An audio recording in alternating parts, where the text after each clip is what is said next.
Okay. Welcome to my garage / studio here at my house. It's a Sunday morning and it's about to get warmed up in here, but we're going to have a lesson today, topic of extended warranty and what that looks like, what to expect and so forth. But today I have a special guest. I'm glad Tim's with us. It's Tim Lutke. Welcome.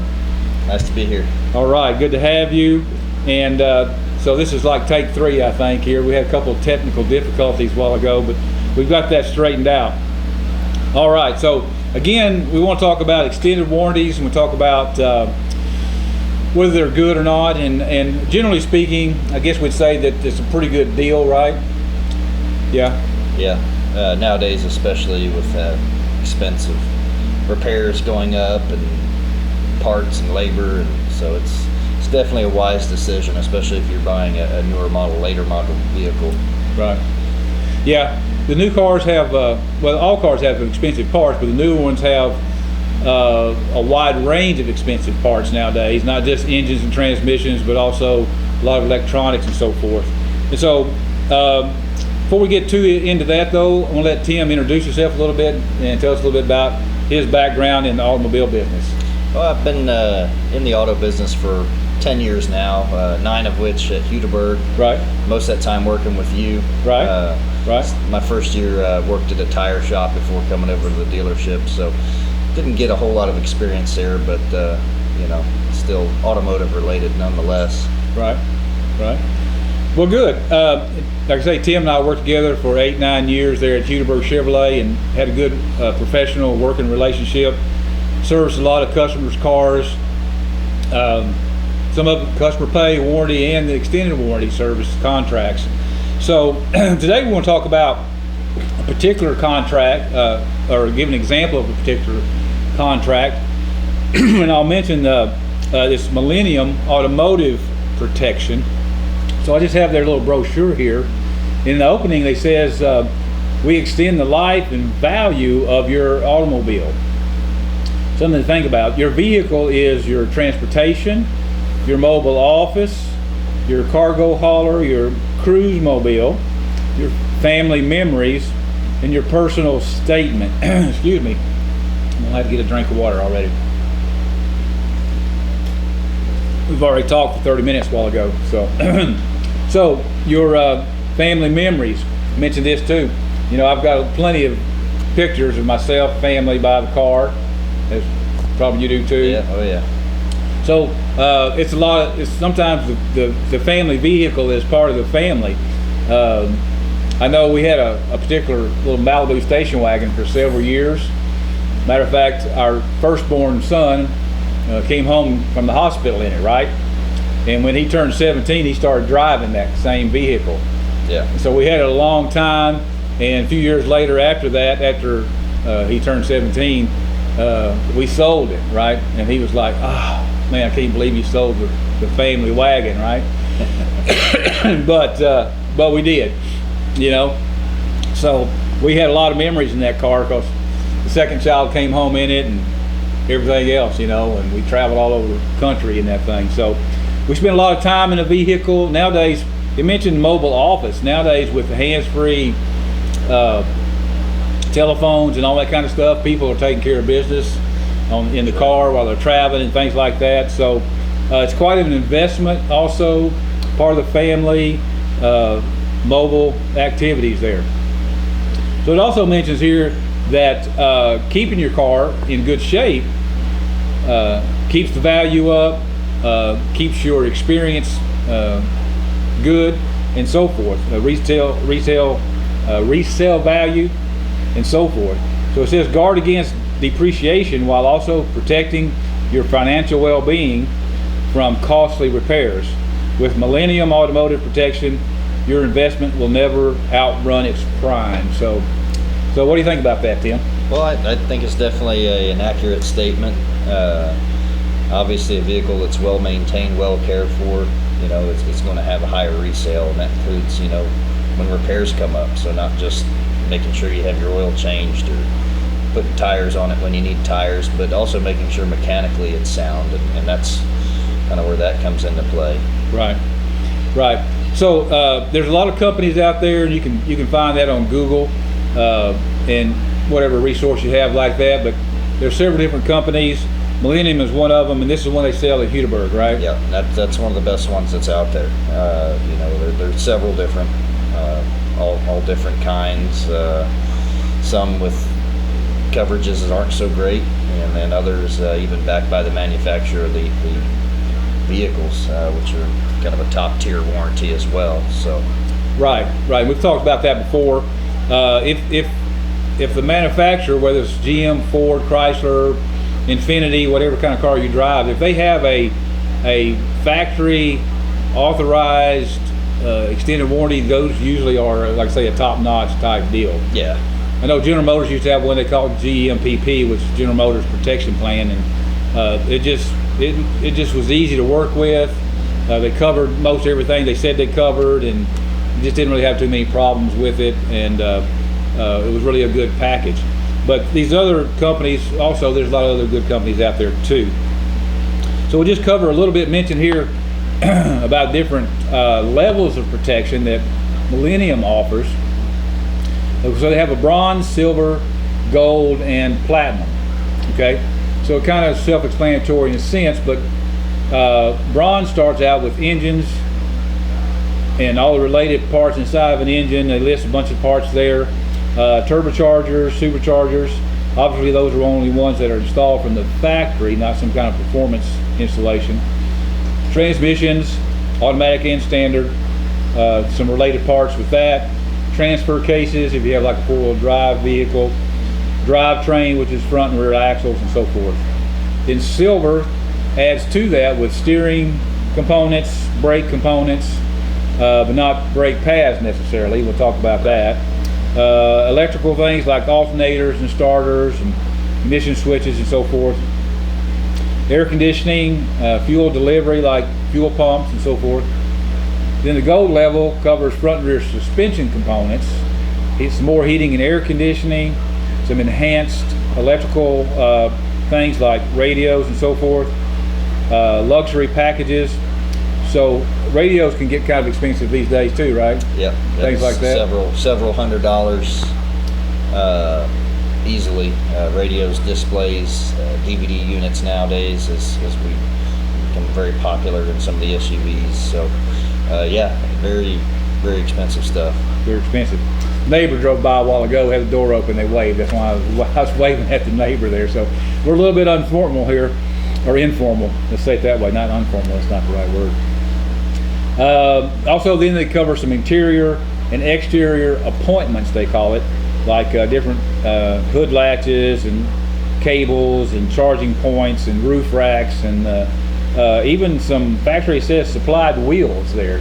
So they cover some wheels sometimes? Oh, that's right. Yeah. So a lot of the higher end warranties will have a provision in there for, things like road hazard, be it, pothole or, debris in the road that might cause damage to a tire or wheel. There's a lot of times coverage for that type of thing. Right.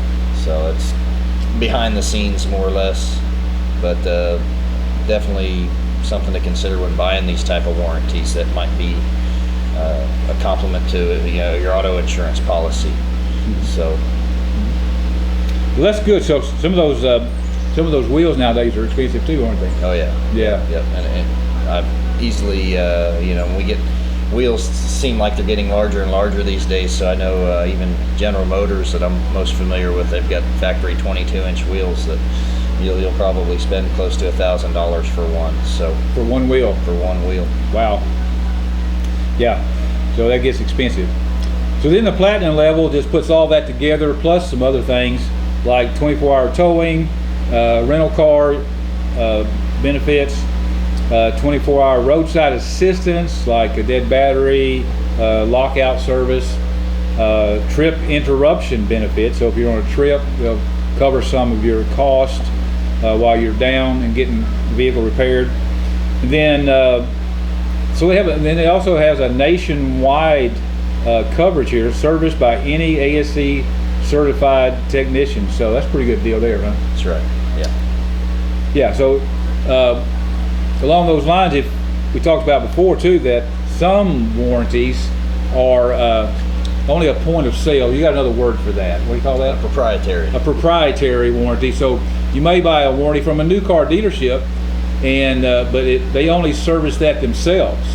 They don't service that outside of their range there. Usually it's 50-mile radius of the selling dealer, as long as there's servicing facility. Right. You have to return for repairs on that vehicle. So you have to take that vehicle back to that particular location, as long as you're within that area. But I guess they have some provision if you're outside of that, if you're out of state or Sure, something. yeah, and that's kind of an uncommon thing. Millennium's not one that does that, so you have the flexibility to kind of take it, again, any certified repair center or dealership. So, but there are a couple out there that do require you to travel back to your selling dealer if you're within X amount of miles.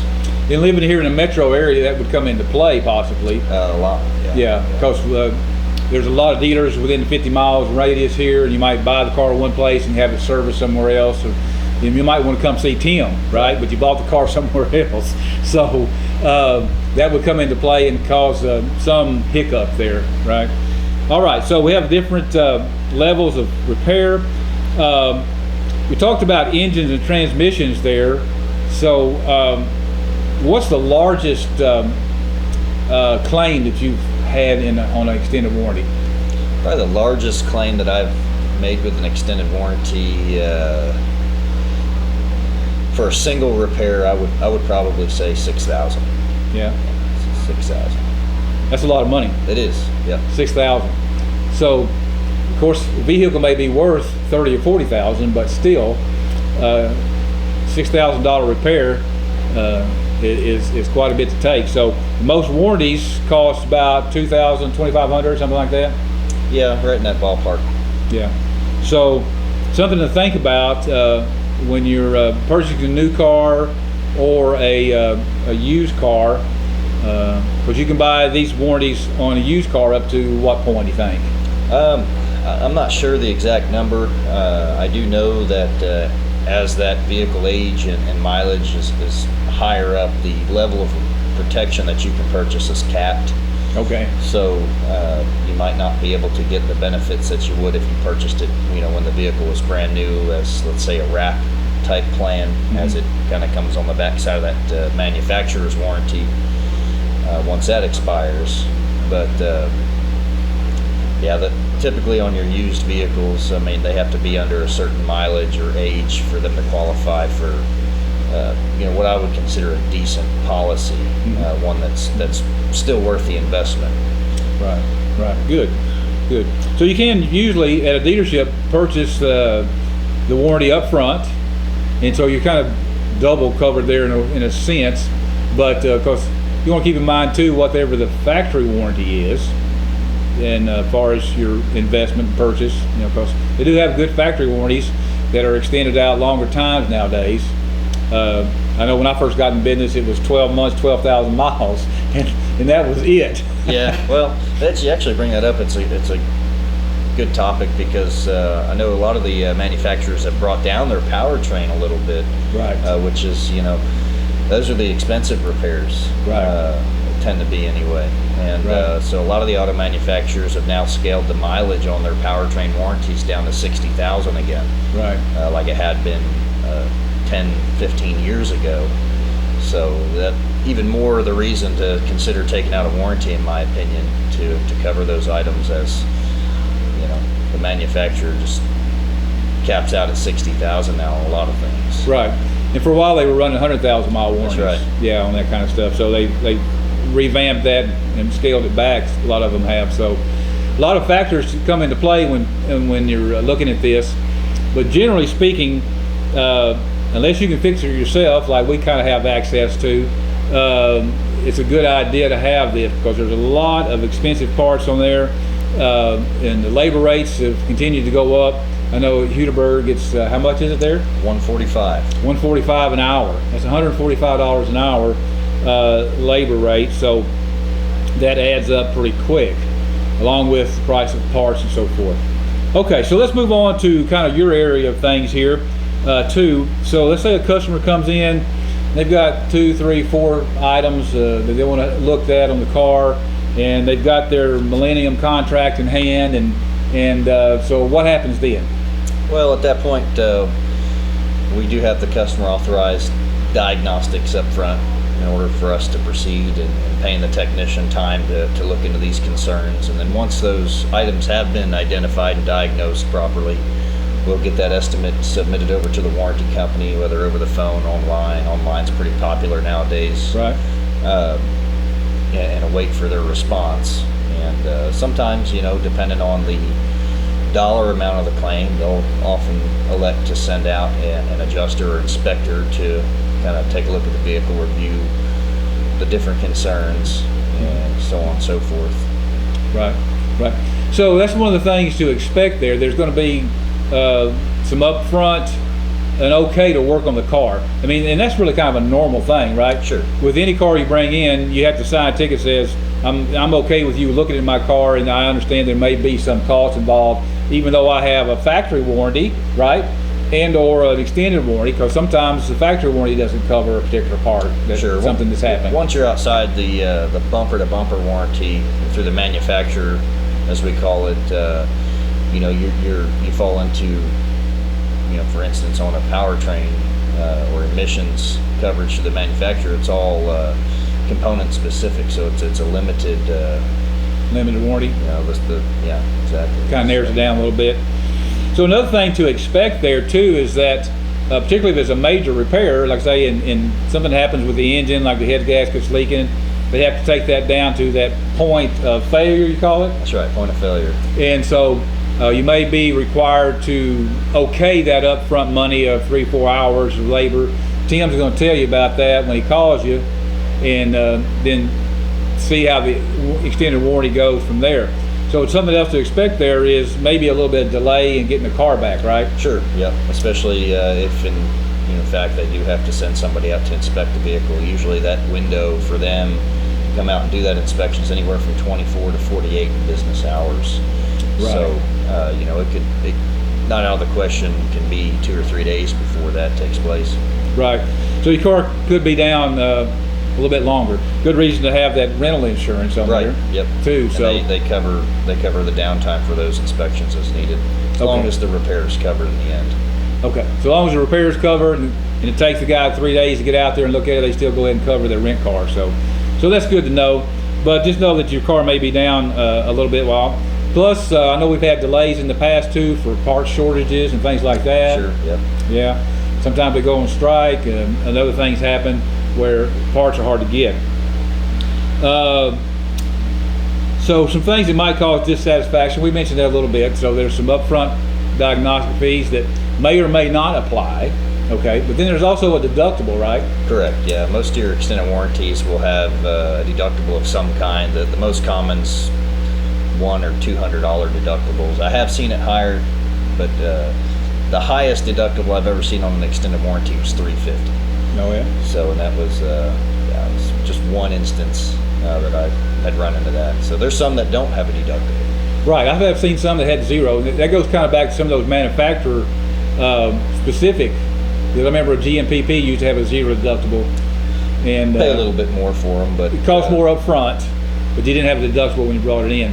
So speaking of deductible, something to remember or to know about is that if you have more than one item on the ticket, then you only have one deductible. So the deductible goes with just the RO, right? Yep, the repair order. So whether it be the customer came in for 2 or 3 different concerns that are all covered, or if the shop, we do inspections on every vehicle regardless of what they're there for.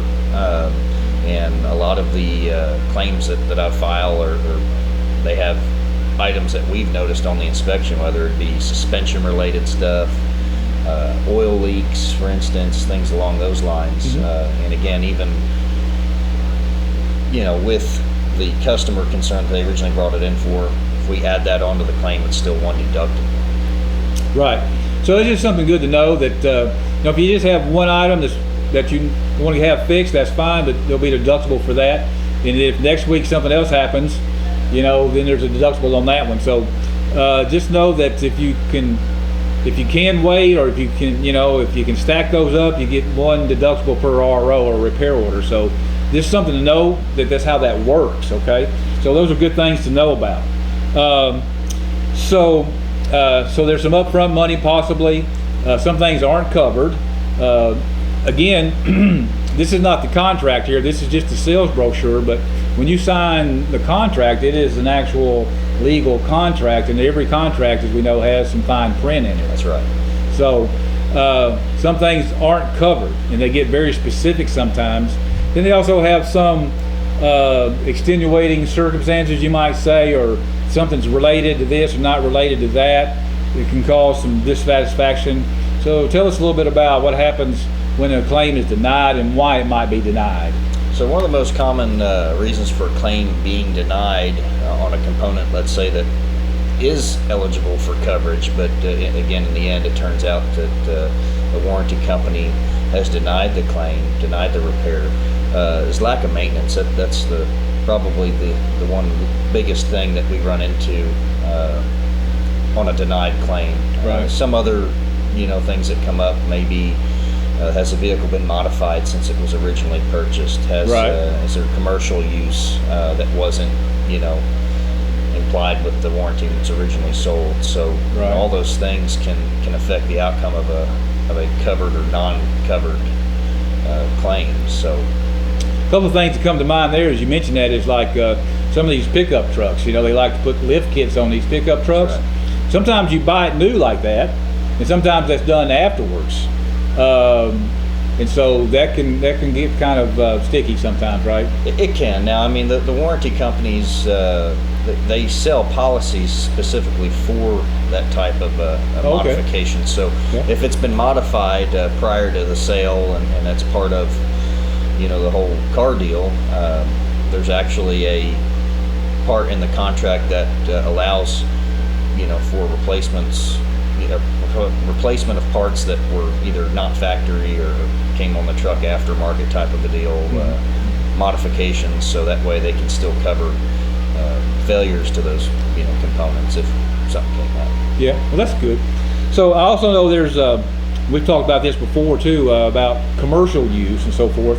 And so, like, if you are planning on buying a vehicle and using it for a ride-sharing program like Uber or Lyft, so that's something else we might want to talk about. Yeah, that's been a more recent thing that I've noticed, that a lot of warranty companies, when we file claims, they've always asked in the past if it's any signs of commercial use, whether it be a wrap on the car, stickers, or things of that nature that would lead us to believe that it's been used more than the daily driver. But more recently, ride sharing has become pretty popular, and that is a form of commercial use. So that is a way that a claim could be denied if it's determined that overuse of the vehicle, or outside of the normal driving of an individual personally owned vehicle. I mean, that can definitely affect your policy. Affect your policy and what's covered and what's not. I know it's just like when you buy your automobile insurance, right? They ask you how it's going to be used, how much you're going to drive it, right? And they vary the rates depending on that, you know. So similar deal there. And then, obviously if something's on the road all day long, there's more chance of something wear and tear and breaking, right? Correct. So something to think about there if you're going to be sharing your ride and your investment with other people there for profit. Okay, so we talked a little bit about some of these major repairs. Let's talk a little bit about now when the inspector does come out and what happens there, and whether or not, am I going to get a brand new transmission if the transmission fails? Chances are probably not. Okay. Of course, it's all dependent on price. Right. New or remanufactured transmissions through the manufacturer are pretty pricey at that. So a warranty company, just like an auto insurance company or policy, has the right to basically provide you with like kind but not less quality, as they have it, betterment clause, I believe is the word for that. Right. So they do have that option to either authorize replacement of a used engine, transmission, used part of some kind, or an aftermarket part. Right. So it doesn't necessarily have to even be a factory part that we're having to put back on the vehicle. Now, the good thing is a lot of times that the customer does still have a little say in that, and the warranty company may authorize at the price of the used component or aftermarket component. Right. They'll still authorize that dollar amount. The customer can then opt to upgrade that to, let's say, a factory part, Okay. and just All pay right. the difference. So they'll still cover up to the price of that used or aftermarket component. Let the customer, Well, pay that's the a upgrade. good point there. Yeah, I didn't think about It's that. very common. Yeah. Very common. Yeah. So I know that happens, and so they're only required to put, a comparable part on there. It doesn't necessarily have to be new.